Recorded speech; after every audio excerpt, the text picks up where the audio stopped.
Hey everybody, welcome to Obscurities in Miniatures, and it is time for more Yoroni models for Parabellum's Conquest game. Today we're going to take a look at the Kami Ayakashi.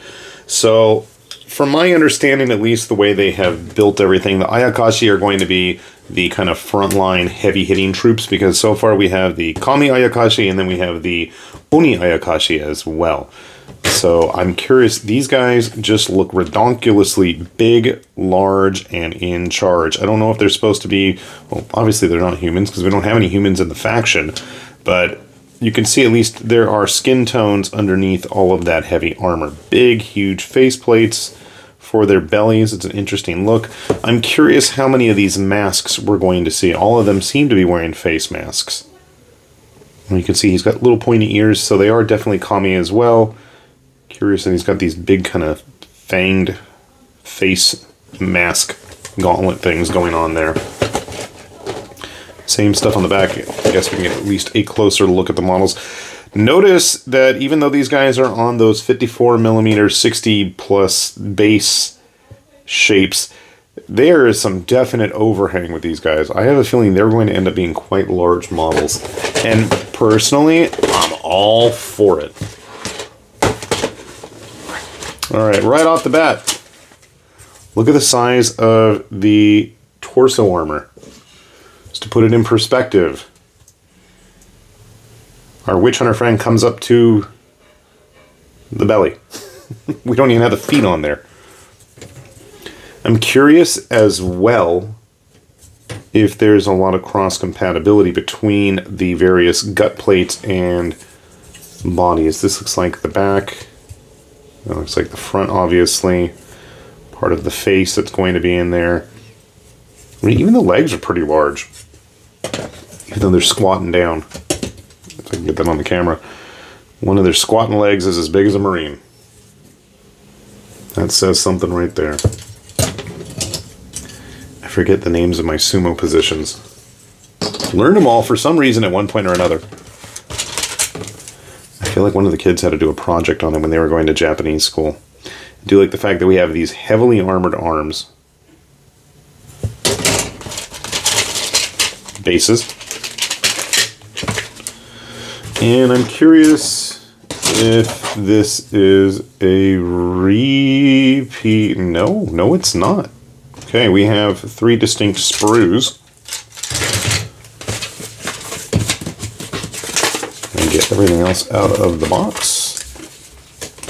Interesting that these guys only have 2 cards with them, and they do not have like the units, but the elements. So I'm assuming, since I haven't really followed up on the rules yet, I glanced at them after I put together the Oyabun, but it seems like you're going to have the elements be a major factor in how they play out. So that's kind of interesting.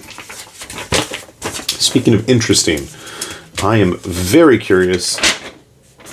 That's what I wanted to see. Hopefully we can get that in focus there. That there are different masks. So the leader gets the Hitotsume, the one-eyed Cyclopean one. Now the leader also gets a different arm.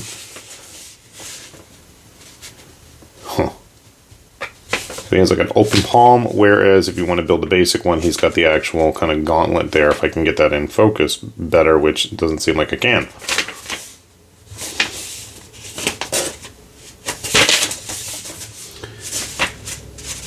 Okay, it looks like we do have, again, an option for one other face mask.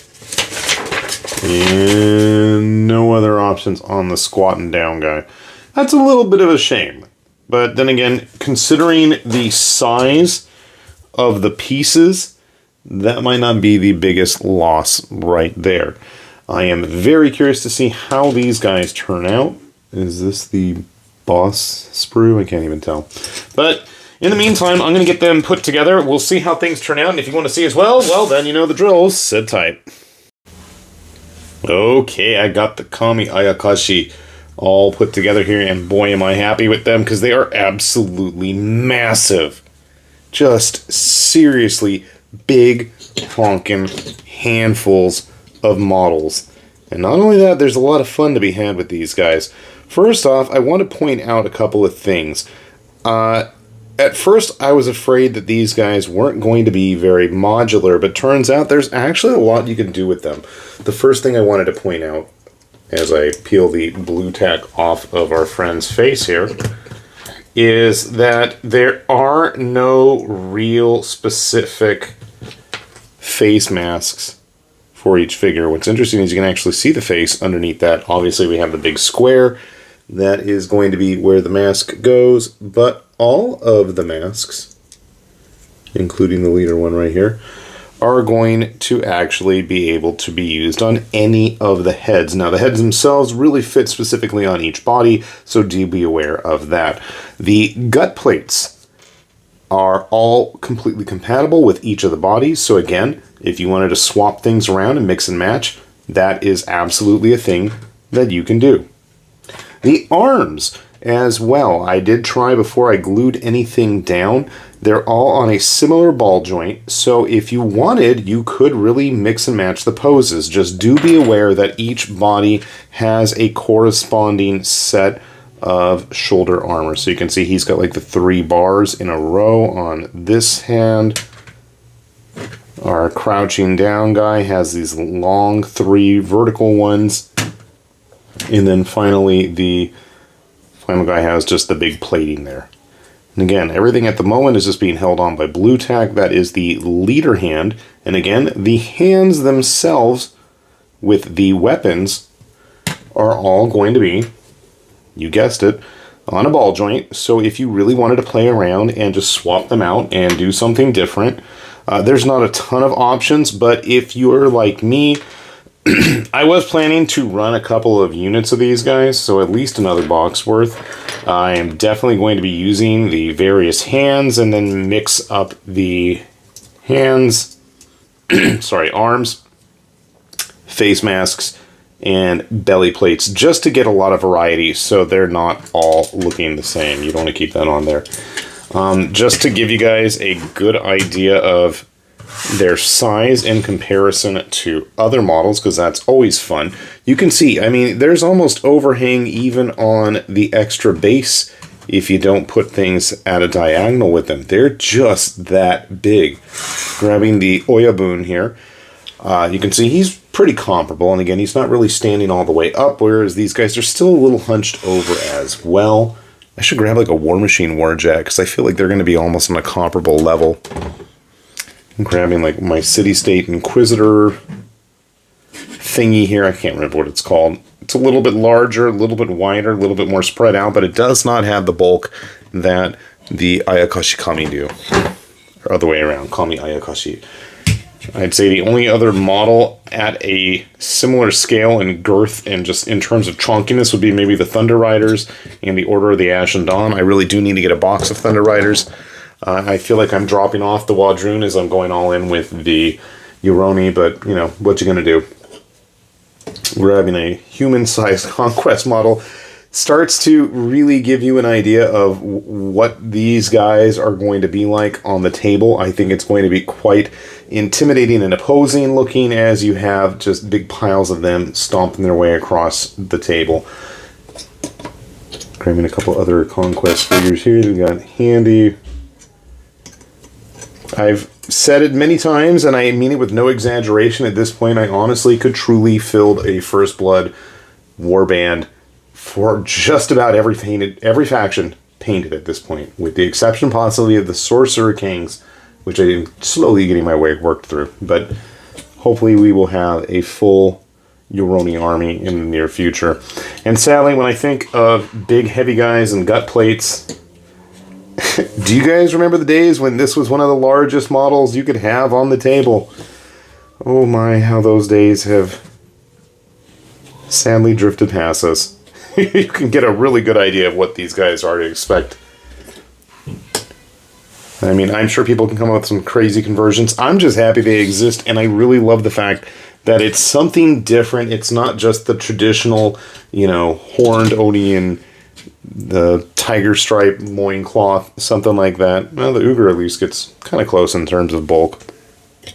I guess the Avatara would be something a little bit taller. I just love the variety of figure silhouettes, designs, units that we've seen so far with Conquest. There's been just such a variety of different things, so I'm always going to be there for that, and I really look forward to seeing what else we have in the future. You can pretty much guarantee that we will see more of the Yoroni in the very near future, because I literally have, I think, every box that's come out at this point. I'm quite serious in the fact that I am going to go and work my way through building an entire army up. This is one time that I really feel that my attention has been thoroughly grabbed by a faction, and I can't usually say that about a lot of games outside of like the Lizard Men or something from way back in the day when that was a thing with Warhammer Fantasy. So as always, we'll have those links down below if you want to get your on some of these guys of your own. And I know some of you Shadows of Brimstone type players might be looking for something new and impressive to throw on the table. I definitely think these are going to be some interesting ones in that regard. And if you really want an out there recommendation, I'm always going to suggest Alternative Armies Sengoku Monster Hunter. It's an interesting game with solo rules. It is made for 15mm, but at this point, considering the absolute variety of creature designs we have that are inspired by, Japanese folklore and stuff like that, you could even go all the way up from 15 to 28 to 38, 40mm, whatever Conquest scale is at, and have a really interesting variety of stuff to be had there. So kudos, great job on the big monsters from Parabellum, and I absolutely can guarantee you'll be seeing more of these in the near future. So, with that said then, this has been High Lord Tamberlane with Obscurities and Miniatures, saying thanks for watching, and we'll see you back here soon. Bye-bye.